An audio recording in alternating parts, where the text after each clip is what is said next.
Hi hello, ഞാൻ doctor Tisha. പ്രതീക്ഷിക്കാത്ത ഒരു സമയത്ത് റിജക്ഷൻ നേരിടേണ്ടി വന്നിട്ടുണ്ടോ? ചിലപ്പോൾ എനിക്കും നിങ്ങൾക്കും ഒക്കെ അനുഭവം ഉണ്ടായിട്ടുണ്ടാകും. നമ്മൾ പ്രതീക്ഷിക്കാതെ ഒരു റിജക്ഷൻ, ജോലിയിലായിക്കോട്ടെ, സൗഹൃദത്തിലായിക്കോട്ടെ, റിലേഷൻഷിപ്പിലായിക്കോട്ടെ, പെട്ടെന്നൊരു റിജക്ഷൻ, നിഷേധിക്കൽ, നിരസിക്കലൊക്കെ നേരിടേണ്ടി വന്നാൽ നമ്മൾ എങ്ങനെ അത് ഹാൻഡിൽ ചെയ്യണം എന്നറിയാതെ നമ്മൾ ഒരുപാട് ബുദ്ധിമുട്ടിയിട്ടുണ്ടാവും. ആ ഒരു സിറ്റുവേഷൻ എങ്ങനെ ഹാൻഡിൽ ചെയ്യണം എന്ന് നമുക്ക് ചിലപ്പോൾ അറിയുണ്ടാവില്ല. ഒരുപാട് ദിവസം, ഒരുപാട് സമയമൊക്കെ നമ്മളെ നഷ്ടപ്പെടുത്തിയിട്ടുണ്ടാകും. സോ പ്രതീക്ഷിക്കാത്ത ഒരു സമയത്ത് ഒരു റിജക്ഷൻ ഉണ്ടായാൽ നമ്മളത് എങ്ങനെ ഹാൻഡിൽ ചെയ്യണം, മെൻ്റലി നമ്മൾ എങ്ങനെ പ്രിപ്പയർ ചെയ്യണം എന്നതാണ് ഈ വീഡിയോയിൽ നമ്മൾ പറയുന്നത്.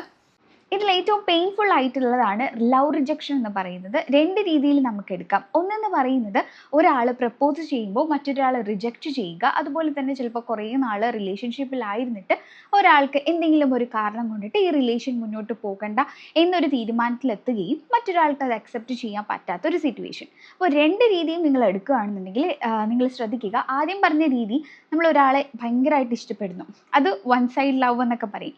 ആ ഒരാൾക്ക് ഭയങ്കരമായിട്ടുള്ളൊരു ഇഷ്ടമാണ് മറ്റൊരാളോട്, എന്നാൽ മറ്റൊരാൾ ആ ഒരു ഇഷ്ടം അറിയുന്നില്ല.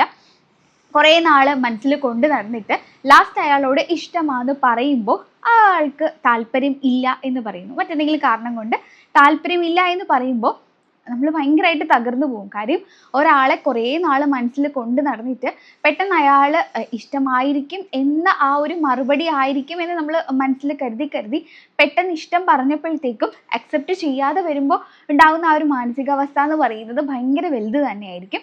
അത് നമുക്ക് ചിന്തിക്കാനേ ഉള്ളൂ ആ ഒരു ആളെ എങ്ങനെ നേരിടുന്നു എന്നുള്ളത്. പക്ഷേ ആ മറ്റൊരാളുടെ പിറകെ നടന്നിട്ട് ഇഷ്ടമാണെന്ന് പറയിപ്പിക്കുക, ഫോഴ്സ് ചെയ്യിപ്പിക്കുക, ബെഗ് ചെയ്യിക്കുക, ഇതൊക്കെ ശരിയായിട്ടുള്ളൊരു രീതിയല്ല. കാര്യം ലവ് എന്ന് പറയുന്നത് റിയൽ ആയിട്ട് വരേണ്ട, അത് ഫോഴ്സ് ചെയ്ത് പറയിപ്പിക്കേണ്ട ഒരു കാര്യമല്ല.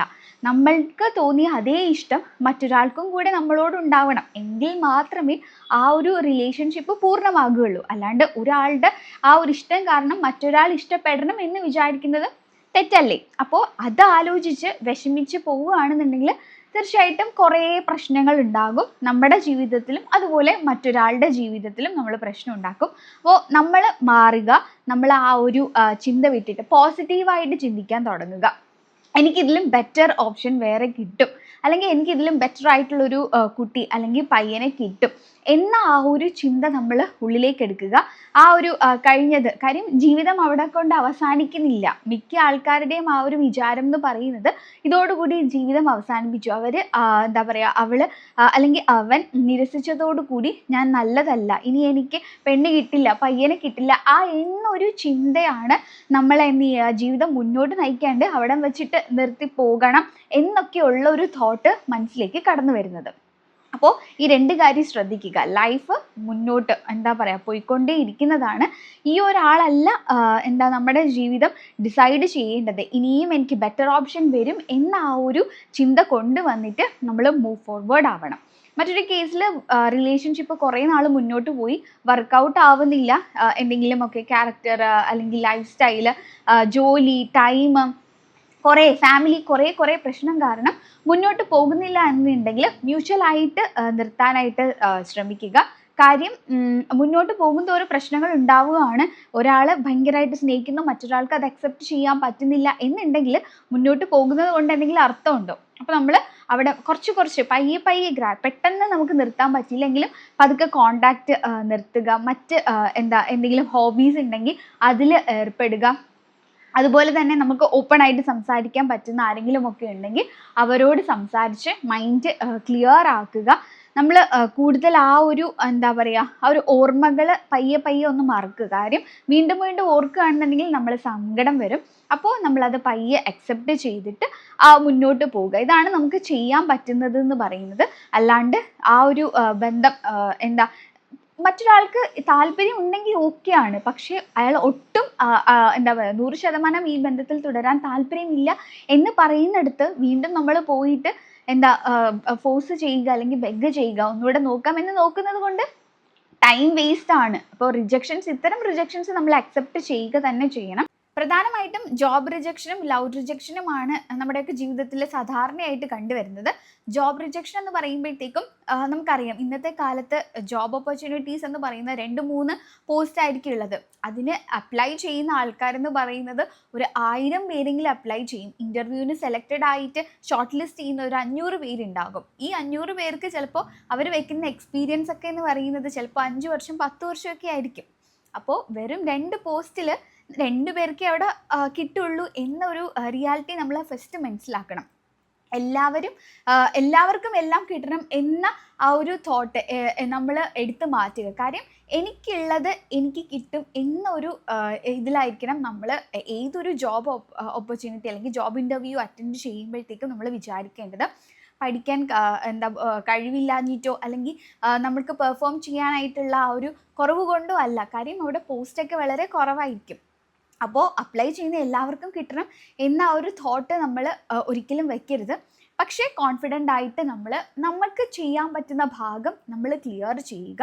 നമ്മൾ പോയിരിക്കുമ്പോൾ ചിലപ്പോൾ പല അനുഭവങ്ങൾ പലർക്കും ഉണ്ടായിട്ടുണ്ടാകും. നമ്മൾ പ്രതീക്ഷിക്കാത്ത ചോദ്യങ്ങളൊക്കെ ആയിരിക്കും അവർ നമ്മളോട് ചോദിക്കുന്നത്. അവർക്ക് ഒട്ടും താല്പര്യമില്ല നമ്മളെ എടുക്കാൻ എന്ന രീതിയിലുള്ള ചോദ്യങ്ങളൊക്കെ കേട്ടിട്ടുണ്ടാകും. നമുക്കൊക്കെ എക്സ്പീരിയൻസ് ഉണ്ടായിരിക്കും. നമ്മൾ ചിലപ്പോൾ ആ സമയത്ത് വിഷമിച്ച് പോകും. ഇത്രയൊക്കെ ഞാൻ പ്രിപ്പയർ ചെയ്തിട്ട് ഇങ്ങനെയൊക്കെയാണോ ചോദ്യം ചോദിക്കുന്നത്? ഒരുപക്ഷെ നമ്മൾ ആ സമയത്ത് ഭയങ്കരമായിട്ട് ഡൗൺ ആയി പോകും. ഇനി ആ സമയത്ത് നമ്മളെല്ലാം പഠിച്ചിട്ടും എല്ലാം പ്രിപ്പയർ ആയിട്ട് പോയിട്ട് അവിടെ ചെന്നിരിക്കുമ്പോൾ നമ്മുടെ ആ ഒരു കോൺഫിഡൻസ് ചിലപ്പോൾ കുറഞ്ഞു പോകും. അതൊക്കെ ടൈമിൻ്റെയും സിറ്റുവേഷൻ്റെയും ഒക്കെ ബേസിസിലിരിക്കും. അപ്പോൾ നമ്മളവിടെ മോശക്കാരനാണ് എന്ന ഒരു ചിന്ത നമ്മൾ എടുത്ത് മാറ്റുക. നമ്മൾ കോൺഫിഡൻ്റ് ആയിട്ട് നമുക്ക് പറ്റുന്നത് അവിടെ ചെയ്യുക. കിട്ടിയില്ല, നെക്സ്റ്റ് നമ്മളെ കാത്തിട്ട് ബെറ്റർ ആയിട്ട് എന്തെങ്കിലും ഉണ്ടാകും എന്ന് നമ്മൾ വിചാരിക്കുക. കാര്യം ഒരു സ്ഥലത്ത് നമ്മൾ അപ്ലൈ ചെയ്തു, എനിക്ക് കിട്ടിയില്ല, സോ നമ്മൾ ഇനി എന്നെ കൊണ്ട് ഒന്നിനും കൊള്ളില്ല എന്ന ആ ഒരു തോട്ടല്ല നമുക്ക് വേണ്ടത്. ഇനിയും നമ്മൾ ബെറ്റർ ഓപ്പർച്യൂണിറ്റിക്ക് വേണ്ടിയിട്ട് സെർച്ച് ചെയ്യുക. നമ്മൾ ഒരുപാട് ഇൻ്റർവ്യൂസും ജോബ് എന്നൊക്കെ അപ്ലൈ ചെയ്യുക. എവിടെയെങ്കിലും നമ്മൾക്കുള്ളത് അവിടെ ഉണ്ടായിരിക്കും. അല്ല നമ്മൾ അതോടുകൂടി ആദ്യത്തേത് രണ്ടാമത്തേതോടുകൂടി തകർന്നു പോവുകയാണെന്നുണ്ടെങ്കിൽ പിന്നെ നമുക്ക് ജീവിതം എങ്ങനെയാണ് നമ്മളിനി മുന്നോട്ട് പോകുന്നത്? ആ ഒരു കോൺഫിഡൻസ് നമ്മൾ ഉണ്ടാക്കിയെടുക്കുക. അതാണ് നമ്മൾ ആദ്യം ചെയ്യേണ്ടത്. ഒന്നിൻ്റെയും അവസാനമല്ല. ബെറ്റർ ഓപ്പർച്യൂണിറ്റീസിന് വേണ്ടിയിട്ട് നമ്മൾ കാത്തിരിക്കുക. എന്തൊരു റിജക്ഷൻ എന്ന് പറയുന്നത് റീഡയറക്ഷനാണ് എന്ന് നമ്മൾ മനസ്സിലാക്കുക. ഒന്നിൻ്റെയും അവസാനമല്ല, എല്ലാം ഒരു റീഡയറക്ഷനാണ്. ഒരു റിജക്ഷൻ എന്ന് പറയുന്നത് റീഡയറക്ഷനാണ്. കാര്യം അവിടെ റിജക്റ്റ് ചെയ്തു, എനിക്ക് പുതിയ എന്തോ കിട്ടാൻ വേണ്ടിയിട്ടാണ് എന്ന് നമ്മൾ വിചാരിക്കുമ്പോഴത്തേക്കും നമുക്ക് കുറച്ചും കൂടെ ഒരു സന്തോഷവും ഒരു സമാധാനവും ഒക്കെ കിട്ടും. അല്ലാണ്ട് ഇതോടുകൂടി തകർന്നു പോകാൻ നമ്മൾ വിഷമിച്ചും അതോ ആലോചിച്ച് പല ചിന്തകളിൽ നിൽക്കുകയുള്ളൂ. നമ്മുടെ ആ ഒരു മുന്നോട്ടുള്ള ജീവിതത്തിന് അവിടെ ഒരു തടസ്സമായിട്ട് മാറുകയാണ് ചെയ്യുന്നത്. സോ അത് നിങ്ങൾ മനസ്സിലാക്കുക. നമ്മൾ എപ്പോഴും വിചാരിക്കേണ്ട ഒരു കാര്യം എന്ന് പറയുന്നത് നമ്മുടെ കഴിവിൽ നമ്മൾ എന്ത് ചെയ്യുക, ഒരു ആത്മവിശ്വാസം ഉണ്ടായിരിക്കുക, കോൺഫിഡൻ്റ് ആയിരിക്കുക. എന്നെ കൊണ്ട് കഴിയും, എനിക്ക് കഴിവുള്ളതാണ് എന്ന് നമ്മൾ സ്വയം നമ്മളെ മോട്ടിവേറ്റ് ചെയ്യുക. അതൊരു ലവിലായിക്കോട്ടെ, ഇനി ഒരു ജോബിലായിക്കോട്ടെ. ലവിൽ എന്നെ കാണാൻ കൊള്ളില്ല, എനിക്ക് ഞാൻ സ്നേഹിക്കും, എന്നെ സ്നേഹിക്കപ്പെടില്ല, എന്നെ ആരും ഇഷ്ടപ്പെടില്ല എന്നൊക്കെയുള്ള ചിന്തയാണെന്നുണ്ടെങ്കിൽ ഒരു പക്ഷേ നമ്മൾക്ക് മുന്നോട്ട് ഭയങ്കര ബുദ്ധിമുട്ടായിരിക്കും. ഈ ജോബിലായിക്കോട്ടെ, എനിക്കൊരു ലുക്കില്ല, അല്ലെങ്കിൽ അവർ ഇന്ന സ്ഥലത്ത് പോയപ്പോഴത്തേക്ക് അവരിങ്ങനെ പറഞ്ഞു, സോ എല്ലാവരും ഇങ്ങനെ ആയിരിക്കും എന്നൊരു ചിന്ത നമ്മൾ എടുത്തു മാറ്റുക. അവരങ്ങനെ പറഞ്ഞു എന്ന് വെച്ചിട്ട് എല്ലാവരും അങ്ങനെ പറയണം എന്നില്ല. ഒരു ഇൻ്റർവ്യൂവിന് പോയി അവിടെ ഇരുന്ന പാനലിൽ ഇരുന്നവരെ ഇങ്ങനെ പറഞ്ഞു എന്ന് വെച്ചിട്ട് നമ്മൾ മോശക്കാരല്ല. അവരുടെ ആ ഒരു രീതിയിൽ, അവരുടെ വേ ഓഫ് ഇതിൽ നമ്മൾ ചിലപ്പോൾ അങ്ങനെ ആയിരുന്നു എന്ന് വെച്ചിട്ട് നമ്മൾ മറ്റുള്ളവരിലും മോശക്കാരാകും എന്ന ആ ഒരു ചിന്ത എടുത്തു മാറ്റുക. അതാണ് നമ്മൾ ആദ്യം ചെയ്യേണ്ടതെന്ന് പറയുന്നത്. അതുപോലെ തന്നെ റിജക്ഷൻസ് നമ്മുടെയൊക്കെ ജീവിതത്തിൽ ഉണ്ടാകും. നമ്മൾ ജീവിക്കുന്ന ഈ ഒരു സൊസൈറ്റിയിൽ റിജക്ഷൻസ് എപ്പോഴും നമുക്ക് നല്ലത് മാത്രമല്ല, റിജക്ഷൻസ് ഉണ്ടാകും.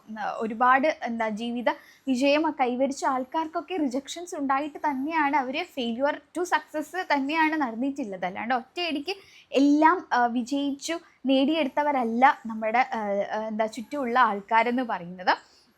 സോ അത് നിങ്ങൾ മനസ്സിലാക്കുക. ബെറ്റർ ഓപ്പർച്യൂണിറ്റീസ് നമ്മളെ കാത്തിട്ട് വരും. കോൺഫിഡൻ്റ് ആയിട്ട് തന്നെ ഇരിക്കുക. മനസ്സിനെ എപ്പോഴും നമ്മൾ കൺട്രോൾ ചെയ്ത് വച്ചേക്കുക. കാര്യം ഒരുപാട് മൈൻഡ് എന്ന് പറയുന്നത് പെട്ടെന്ന് താളം ഒക്കെ തെറ്റി കളിക്കുന്ന ഒരു സംഭവം തന്നെയാണ്. സോ നമ്മൾ എപ്പോഴും മൈൻഡിനെ കൺട്രോൾ ചെയ്ത് വെച്ചേക്കുക. അതുപോലെ നമ്മൾ ചിന്തിക്കുക, ലവ് എന്ന് പറയുന്ന സംഭവം, റിലേഷൻഷിപ്പ്, അവിടെ right person at right time, അതാണ് നമുക്ക് വേണ്ടത്. അല്ലാണ്ട് റോങ് പേഴ്സൺ റോങ് ടൈം ഒന്നും നമുക്ക് വേണ്ട. Right person at right time. അതുപോലെ തന്നെയാണ് നമ്മുടെ ജോബ് എന്ന് പറയുന്നത്. ബെസ്റ്റ് ആയിട്ടുള്ള സംഭവമാണ് നമുക്ക് വേണ്ടത്. എന്തെങ്കിലുമൊക്കെ തട്ടിമുട്ടി പോയി നമ്മുടെ ജീവിതം അവസാനിപ്പിച്ച് കളയാനുള്ളതല്ല. ഒരു സ്ഥലത്ത് നമുക്കൊരു ജോലി കിട്ടി, ഭയങ്കര കുറഞ്ഞ സാലറി ആണ്, ഇതോടുകൂടി എൻ്റെ ജീവിതം അവസാനിച്ചു, എനിക്കിനി ഇത് മാത്രമേ കിട്ടുള്ളൂ എന്നല്ല. നമ്മൾ പഠിച്ചുകൊണ്ടിരിക്കുക, നമ്മൾ സെർച്ച് ചെയ്തുകൊണ്ടിരിക്കുക. ബെറ്റർ ആയിട്ടുള്ള സംഭവം കിട്ടുമ്പോഴത്തേക്കും നമ്മൾ അതിലേക്ക് നമുക്ക് പോവാം. സ്റ്റക്ക് ഓൺ ചെയ്ത് പോകാനുള്ളതല്ല. അതാണ് നമ്മുടെ ലൈഫ് എന്ന്. എല്ലാവരും അത് തന്നെയാണ്, ഞാനും നിങ്ങളുമല്ല, നമ്മുടെ ചുറ്റുമുള്ള എല്ലാവരും ചെയ്യുന്നത് അത് തന്നെയാണ്. ഒരു ജോലി ചിലപ്പോൾ ആദ്യം നമുക്ക് സാലറി കുറഞ്ഞതൊക്കെ കിട്ടുമായിരിക്കും, പിന്നീട് നമ്മൾ നല്ല സാലറി, നമ്മുടെ എക്സ്പീരിയൻസ് ഒക്കെ വെച്ചിട്ട് നല്ല ആൾക്കാർ നമുക്ക് ഉണ്ടാകും. അത് നമ്മൾ വിഷമിച്ചിരിക്കാനുള്ളതല്ല നമ്മുടെ ജീവിതം എന്ന് പറയുന്നത്. അപ്പോൾ ഇനി ജോലി കിട്ടിയില്ല, ഇനി കിട്ടിയ ജോലി കൊള്ളില്ല, അതിലൊന്നും നമുക്ക് കാര്യമില്ല. ആ ഒരു വർഷം കൊണ്ട് ഒരിക്കലും തീരില്ല, ഇനിയും കിടക്കുവാണ്. റിജക്ഷൻസ് ഉണ്ടാകുന്നതിനോടൊപ്പം തന്നെ മോട്ടിവേറ്റ് ചെയ്യാനും നമ്മുടെ ചുറ്റിലും ഒരുപാട് ആൾക്കാരുണ്ട്. സോ റിജക്ഷൻസ് മാത്രം എടുത്ത് പൊക്കി വെക്കാണ്ട് നമ്മളെ മോട്ടിവേറ്റ് ചെയ്യുന്ന ആൾക്കാരെ പറ്റിയിട്ടും നമ്മൾ ചിന്തിക്കുക. അവരുടെ മോട്ടിവേഷൻ സ്വീകരിച്ച്, സെൽഫ് മോട്ടിവേഷനും അവരുടേതായ മോട്ടിവേഷൻസ് ഒക്കെ സ്വീകരിച്ചിട്ട് നമുക്ക് വേണ്ടാത്ത കാര്യങ്ങൾ മാറ്റി വെക്കുക. നമ്മളെ താഴ്ത്തി കെടുന്നവരെയൊക്കെ നമ്മൾ മാറ്റി വയ്ക്കുക, നമ്മളെ റിജക്റ്റ് ചെയ്തവരെയൊക്കെ നമ്മൾ മാറ്റി നിർത്തുക. കാര്യം ജീവിതത്തിൽ ഇതും നമ്മൾ നേരിടേണ്ടി വരും. റിജക്ഷൻസും ഉണ്ടാകും, മോട്ടിവേഷൻസ് തരാൻ ആൾക്കാരുണ്ടാകും. അപ്പോൾ നമ്മൾ ആവശ്യമുള്ളത് സ്വീകരിച്ചിട്ട് നമ്മൾ മുന്നോട്ട് പോവുക.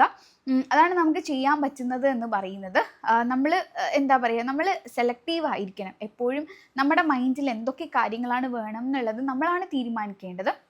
നമുക്ക് ഹാപ്പിനെസ് തരുന്ന കാര്യങ്ങൾ മൈൻഡിലേക്ക് എടുത്തിട്ട് നമുക്ക് വേണ്ടാത്ത കാര്യങ്ങൾ നമ്മൾ റിജക്റ്റ് ചെയ്യുക. അവർ നമ്മളെ റിജക്റ്റ് ചെയ്തു, സോ നമുക്ക് വേണ്ടാത്ത കാര്യങ്ങൾ നമ്മൾ റിജക്റ്റ് ചെയ്യുക. അതാണ് നമുക്ക് ചെയ്യാൻ പറ്റുന്നതെന്ന് പറയുന്നത്. പിന്നെ മോട്ടിവേഷൻ തരുന്ന കോട്ട്സ് ഒക്കെ എപ്പോഴും നമ്മുടെ മനസ്സിൽ നെഗറ്റീവ് തോട്ട്സ് വരുമ്പോഴത്തേക്കും പെട്ടെന്ന് തന്നെ നമ്മൾ സെൽഫ് മോട്ടിവേറ്റഡ് ആവണം. അതിനാണ് അവിടെ സെൽഫ് മോട്ടിവേഷൻ ഭയങ്കര ഇമ്പോർട്ടൻസ് എന്ന് പറയുന്നത്. സോ സെൽഫ് മോട്ടിവേറ്റഡ് ആകണം നമ്മൾ. അതാണ് നമ്മൾ ചെയ്യേണ്ടതെന്ന് പറയുന്നത്. അവിടെ കൊണ്ട് നമ്മൾ അവസാനിച്ച് പോകുകയാണെന്നുണ്ടെങ്കിൽ നമ്മുടെ ജീവിതമാണ് അവിടെ അവസാനിച്ച് പോകുന്നത്. പല പല ചിന്തകൾ മനസ്സിലേക്ക് കടന്നു വന്നിട്ട് നല്ലൊരു ബ്യൂട്ടിഫുൾ ആയിട്ടുള്ള ഈ ഒരു കൊച്ചു ജീവിതം നമ്മളായിട്ട് തന്നെ നശിപ്പിച്ച് കളയണം. നമ്മൾ അവിടെ അവസാനിപ്പിച്ച് കളഞ്ഞു കഴിഞ്ഞാൽ മുന്നോട്ടുള്ള ജീവിതം നമ്മൾ എങ്ങനെ ജീവിച്ച് തീർക്കും? നമുക്ക് ആകെ ഒരു കൊച്ചു ജീവിതം നമുക്ക് സമ്മാനിച്ചിട്ടുണ്ട്. അപ്പോൾ ആ ജീവിതം നമ്മളാൽ കഴിയുന്ന രീതിയിൽ എങ്ങനെയെങ്കിലും ഒക്കെ ജീവിച്ച് തീർക്കാനുള്ളതല്ല, വളരെ മനോഹരമായിട്ട് നമ്മളാൽ കഴിയുന്ന രീതിയിൽ നമ്മുടെ ജീവിതത്തെ മനോഹരമാക്കി മാറ്റാൻ കഴിവുള്ളത് നമുക്ക് തന്നെയാണ്. നമ്മുടെ ജീവിതം മനോഹരമാക്കാൻ ഏറ്റവും ആപ്റ്റ് നമ്മളാണ്. സോ ആ കാര്യങ്ങളൊക്കെ മനസ്സിലാക്കിയിട്ട്, ഈ റിജക്ഷൻസ് ജീവിതത്തിൻ്റെ ഭാഗമാണ്. റിജക്ഷൻസ് ഉണ്ടാകും. ഒരുപാട് പേര് നമ്മളെ മോശം പറയും, ഒരുപാട് പേര് നമ്മളെ തള്ളിപ്പറയും. ഇതൊക്കെ നമ്മൾ മാറ്റി നിർത്തിക്കൊണ്ട് നമുക്ക് പറ്റുന്ന രീതിയിൽ ഈ ഒരു കൊച്ചു ജീവിതം നല്ല രീതിയിൽ ബ്യൂട്ടിഫുൾ ആയിട്ട് ജീവിച്ചു തീർക്കാനായിട്ട് എനിക്കും നിങ്ങൾക്കും ഒക്കെ കഴിയട്ടെ. സോ വീഡിയോ ഇഷ്ടപ്പെട്ടാൽ ലൈക്ക് ചെയ്യുക, സബ്സ്ക്രൈബ് ചെയ്യുക. താങ്ക്